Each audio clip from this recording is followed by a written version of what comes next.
Hi friends, welcome to our channel. இன்றைக்கி என்ன dish பார்க்க போகிறோம்னா கேழ்வரகு சுண்டல் தாங்க பார்க்க போகிறோம். அதுக்கு நம்ம கேழ்வரகு மாவு ஒரு கப் எடுத்துருக்கோம். இப்போ வந்து நம்ம இந்த பவுலில் உப்பு ஒரு ஸ்பூன் ஆட் பண்ணிக்க இப்போ வந்து நம்ம கேழ்வரகு மாவு இதில் மிக்ஸ் பண்ணிக்கலாம். இப்போ ஃப்ரெண்ட்ஸ் இதில் ஒரு ஸ்பூன் நான் எண்ணெய் ஊற்றிருக்கேன். இப்போ வந்து நம்ம மாவை நல்லா கலந்து விட்டுக்கலாம்.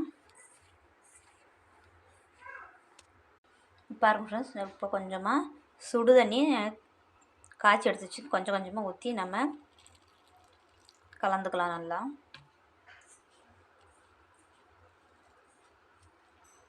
இப்போ ஃப்ரெண்ட்ஸ் மாவு இந்த பதத்துக்கு இருந்தால் போதும். நம்ம நல்லா பிசைஞ்சி வச்சாச்சு. இப்போ வந்து நம்ம இட்லி பாத்திரத்துக்கு தண்ணி வச்சுக்கலாங்க. பாருங்க சார், கையில் கொஞ்சம் வந்து நம்ம எண்ணெய் தடவி இந்த மாதிரி குட்டி குட்டி பால்ஸாக நம்ம உருண்டை பிடிச்சிடலாம். இந்த மாதிரி உருண்டை பிடிச்சி இந்த ஸ்டீமரில் வேக வச்சு எடுத்துக்கலாங்க. பாருங்க ஃப்ரெண்ட்ஸ், நம்ம எல்லா உருண்டைகளும் உருட்டி வச்சாச்சு. இப்போ வந்து நம்ம ஒரு 1/4 மணி நேரம் நல்லா வேகட்டுங்க. மூடி போட்டு மூடிடலாம். பாருங்க ஃப்ரெண்ட்ஸ், கேழ்வரகு மாவு நல்லா வெந்துடுச்சு. பாருங்கள், நல்லா கலர் மாறி வந்துச்சு. இப்போ நம்ம வேறொரு பிளேட்டுக்கு மாற்றிக்கலாம். பாருங்கள், கேழ்வரகு உருண்டை வந்து தனியாக வேக வச்சு இந்த பவுலில் ஆட் பண்ணிவிட்டு இப்போ வந்து கடாயில் எண்ணெய் நல்லா ஹீட் ஆகிடுச்சு. இப்போ வந்து நம்ம கடுகு உளுந்து ஆட் பண்ணிக்கலாம். பாருங்கள் ஃப்ரெண்ட்ஸ், கடுகு உளுந்து நல்லா பொரிஞ்சிச்சு. இப்போ வந்து நம்ம பச்சை மிளகாயும் கருவேப்பிலை ஆட் பண்ணிக்கலாம். ஃப்ரை பண்ணிக்கலாம். கொஞ்சமாக நம்ம பெருங்காயத்தூள் ஆட் பண்ணிக்கலாங்க.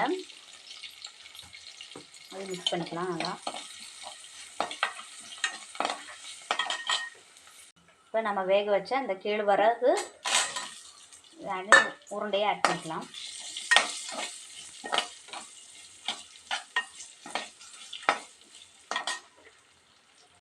பாருங்க, ஒரு கப் துருவிய கேரட் ஆட் பண்ணிக்கலாம். நல்லா எண்ணெயிலே ஃப்ரை பண்ணிக்கலாங்க. உப்பு வந்து நான் வந்து கேழ்வரகு மாவுலேயே ஆட் பண்ணிவிட்டு வேணும்னா செக் பண்ணி சேர்த்திக்கோங்க. இப்போ வந்து நம்ம தேங்காய் துருவல் ஆட் பண்ணிக்கலாங்க. நல்லா மிக்ஸ் பண்ணிக்கலாம். பாருங்க, கடைசியாக நம்ம லெமன் ஜூஸ் ஆட் பண்ணிக்கலாம் கொஞ்சமாக.